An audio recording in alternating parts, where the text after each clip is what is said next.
December 17ರಿಂದ ಕೇಸ್ನ fast trial ಆರಂಭ ಆಗುತ್ತೆ. ಮುಂದಿನ ದಿನಗಳಲ್ಲಿ ಬರುತ್ತೆ. ದರ್ಶನ್ ಜೈಲಲ್ಲಿ ಇರುವಾಗಲೇ ಹಾಗಾದ್ರೆ ಜಡ್ಜ್ಮೆಂಟ್ ಪ್ರಕಟ ಆಗುತ್ತಾ? ಜಡ್ಜ್ಮೆಂಟ್ ಏನು ಅನ್ನೋದ್ರ ಮೇಲೆ ಡಿಸೈಡ್ ಆಗುತ್ತೆ. 2026 ದರ್ಶನ್ ಅವರ ಪಾಲಿಗೆ ತುಸು ನೆಮ್ಮದಿಯನ್ನ ಕೊಡುತ್ತಾ, ಲಿಟ್ರಲಿ ಇದಕ್ಕಿಂತಲೂ ನರಕವನ್ನ ತೋರಿಸುತ್ತಾ ಅಂತ. 2024 ಮೇನಲ್ಲಿ ಪ್ರಜ್ವಲ್ ರೇವಣ್ಣ ಅವರ ಹಿಸ್ಟ್ರಿ ಕೆತ್ಕೋಣ ಸ್ವಲ್ಪ. 2024 ಅಂದ್ರೆ ಹೋದ ವರ್ಷ ಮೇನಲ್ಲಿ ಅರೆಸ್ಟ್ ಆಗ್ತಾರೆ ಪ್ರಜ್ವಲ್ ರೇವಣ್ಣ. ಬೇಲಾಗದೆ ಶಿಕ್ಷೆ ಪ್ರಕಟ ಆಗುತ್ತೆ ಅವ್ರಿಗೆ. ಇದೇ ಮಾದರಿಯಲ್ಲಿ ದರ್ಶನ್ ಅವರಿಗೆ ಆಗುತ್ತಾ ಅಂತ. ಅಟ್ಲೀಸ್ಟ್ ದರ್ಶನ್ ಅವರಿಗೆ ಒಂದ್ ಸ್ವಲ್ಪ ಬ್ರೀತಿಂಗ್ ಸ್ಪೇಸ್ ಇತ್ತು. ಮಧ್ಯದಲ್ಲಿ ಹೋಗಿದ್ರು, ಈ ಅಬ್ರೋಡ್ ಟ್ರಿಪ್ ಎಲ್ಲ ಮಾಡಿ ಬಂದ್ರು. ಸಿನಿಮಾ ಹೆಂಗೋ ಪಾಪ ನಿರ್ಮಾಪಕರದ ಅದೃಷ್ಟ ಚೆನ್ನಾಗಿತ್ತು, ಅವ್ರದ್ದು ಫಿಲ್ಮ್ ಹೆಂಗೋ ಮುಗ್ದೋಗ್ಬಿಡ್ತು. ಶೂಟಿಂಗಿಗೆಲ್ಲ ಹೋಗಿ ಬಂದ್ರು. ಆದ್ರೆ ಇನ್ನು ಮುಂದಕ್ಕೆ ಒಂದು ಬೆಡ್ಶೀಟು ತಲೆದಿಂಬಿಗೂ ಒದ್ದಾಡ್ತಾ ಇರುವ ದರ್ಶನ್ ಅವರಿಗೆ ಫಾಸ್ಟ್ ಟ್ರಯಲ್ ಅಲ್ಲಿ ಜಡ್ಜ್ಮೆಂಟ್ ಬಂದೇ ಬಿಟ್ರೆ ಕತೆ ಏನು ಹಾಗಾದ್ರೆ? ಪ್ರಜ್ವಲ್ ರೇವಣ್ಣ ಅವರ ಗತಿಯ ದರ್ಶನ್ಗೂ ಆಗುತ್ತಾ? ಅಂತಹದ್ದೇ ಗಂಡಾಂತರವನ್ನ ಎದುರಿಸ್ತಾರಾ? ಇದು ಕುತೂಹಲ ಮೂಡಿಸ್ತಾ ಇದೆ. ಈ ತಿಂಗಳ 17ನೇ ತಾರೀಕಿನಿಂದ ಫಾಸ್ಟ್ ಟ್ರಯಲ್ ಆರಂಭ ಆಗುತ್ತೆ. ಅದು 4 ತಿಂಗಳಲ್ಲಿ ಮುಗಿಬಹುದು, 6 ತಿಂಗಳಲ್ಲಿ ಮುಗಿಬಹುದು, 8 ತಿಂಗಳಷ್ಟೊತ್ತಿಗಂತೂ ಮುಗಿಸಾಕ್ಬಿಡ್ತಾರೆ. ವರ್ಷದೊಳಗೆ ಗೊತ್ತಾಗೋಗ್ಬಿಡುತ್ತೆ. ಜಡ್ಜ್ಮೆಂಟ್ ಯಾವಾಗ ಬೇಕಾದ್ರೂ ಬರುತ್ತೆ.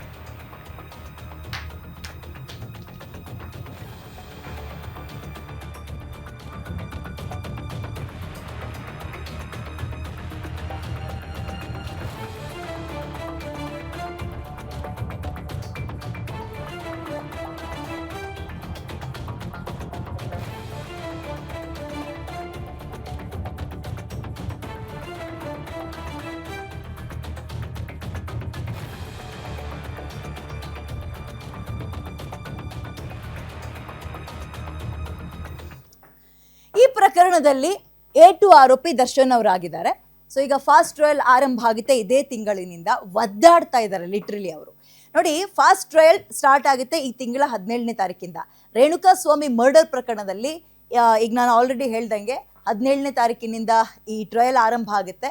ಡಿಸೆಂಬರ್ 17ರಿಂದ ಆರಂಭ ಆಗಿದ್ದು ಅದು ಎಲ್ಲಿ ತನಕ ಹೋಗಿ ನಿಂತ್ಕೊಳ್ಳುತ್ತೆ ಗೊತ್ತಿಲ್ಲ. ಬಟ್ ಬಹಳ ಆದಷ್ಟು ಬೇಗ ಮುಗಿಸ್ತಾರೆ ಅದನ್ನ. ಇವರ ಲಾಯರ್ ಕೂಡ ಅದಕ್ಕೆ ಮನವಿ ಇಟ್ಟಿದ್ರು, ಎಳ್ದಾಡೋದು ಬೇಡ, ಸಾಕು ಎಳ್ದಾಡೋದು, ಬೇಕಾದ್ರೆ ಅಲ್ಟಿಮೇಟ್ ಆಗಿ ಜಡ್ಜ್ಮೆಂಟ್ ಮರಣದಂಡನೆ ಅಂತ ಬಂದ್ರೂ ಪರವಾಗಿಲ್ಲ, ಬೇಗ ಮುಗಿಸ್ಬಿಡಿ ಅಂತ ಕೇಳಿದ್ರು. ಅದರಂತೆ ಈಗ ಈ ತಿಂಗಳ 17ನೇ ತಾರೀಕಿನಿಂದ ಫಾಸ್ಟ್ ಟ್ರಯಲ್ ಆರಂಭ ಆಗುತ್ತೆ.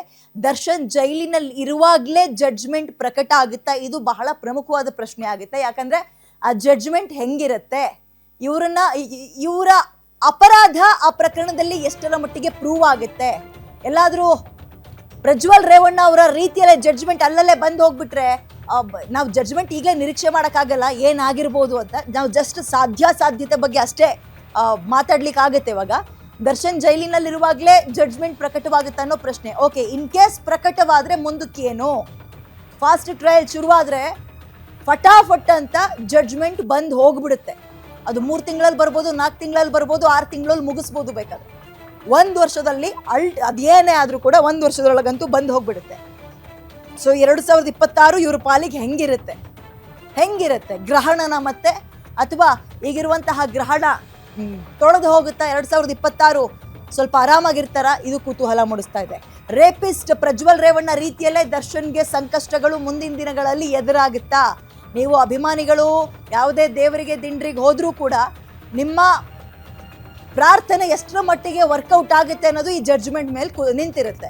2024 ಮೇನಲ್ಲಿ ಅರೆಸ್ಟ್ ಆಗ್ತಾರೆ ಪ್ರಜ್ವಲ್ ರೇವಣ್ಣ. ಇವರು ಅಷ್ಟೇ ಬೇರೆ ಬೇರೆ ವಿದೇಶಕ್ಕೆಲ್ಲ ಕಣ್ತಪ್ಪಿಸ್ಕೊಂಡು ಹೋಗಿರ್ತಾರೆ. ಏರ್ಪೋರ್ಟ್ ನಲ್ಲೇ ಲಾಕ್ ಮಾಡ್ಬಿಟ್ರು ಅವ್ರನ್ನ. ಒಂದು ಸಲ ಲಾಕ್ ಆಗ್ತಾ ಇದ್ದಂಗೆ ಅವರು ಹೊರಗೆ ಬರೋ ಮಾತೇ ಇಲ್ಲ. ಪೂರ್ತಿ ಜೈಲಲ್ಲೇ ಜೀವನ ಮಾಡಂಗಾಗ್ಬಿಡ್ತು. ಒಂದು ಆರೋಪದ ತನಿಖೆ ಆಗ್ಬೇಕಾದ್ರೂ ಅಷ್ಟೇ, ಆಮೇಲೆ ಅಪರಾಧಿ ಅಂತ ಪ್ರೂವ್ ಆದ್ಮೇಲೂ ಅಷ್ಟೇ, ರೇಪಿಸ್ಟ್ ಅಂತ ಪ್ರೂವ್ ಆಯ್ತಲ್ಲ, ತಲೆ ಚಚ್ಕೊಬಿಟ್ರು ಅವ್ರ ಅಭಿಮಾನಿಗಳು, ಫ್ಯಾಮಿಲಿಯವರೆಲ್ಲ.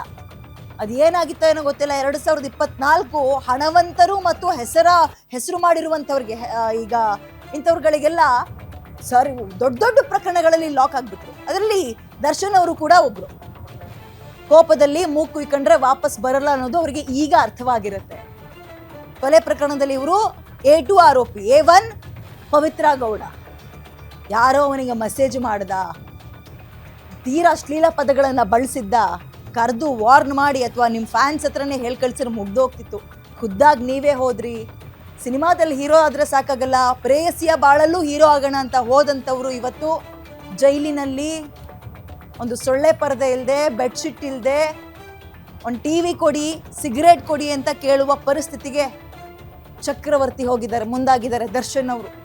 ಕೊಲೆ ಪ್ರಕರಣದಲ್ಲಿ A2 ಆರೋಪಿ ಈ ರೇಣುಕಾ ಸ್ವಾಮಿ ಅದ್ಯಾವ ರೀತಿಯಲ್ಲಿ ಇವ್ರನ್ನ ಕಾಡ್ತಾ ಇದಾರೆ ಅಂದ್ರೆ, ಅವರಂತೂ ಜೀವಂತವಾಗಿಲ್ಲ ಅಂದ್ರೂ ಕೂಡ ಅವರ ಕೇಸ್ ಇದೆಯಲ್ಲ ಬೆನ್ನು ಬಿಡದೆ ದರ್ಶನ್ ಅವ್ರನ್ನ ಕಾಡ್ತಾ ಇದೆ.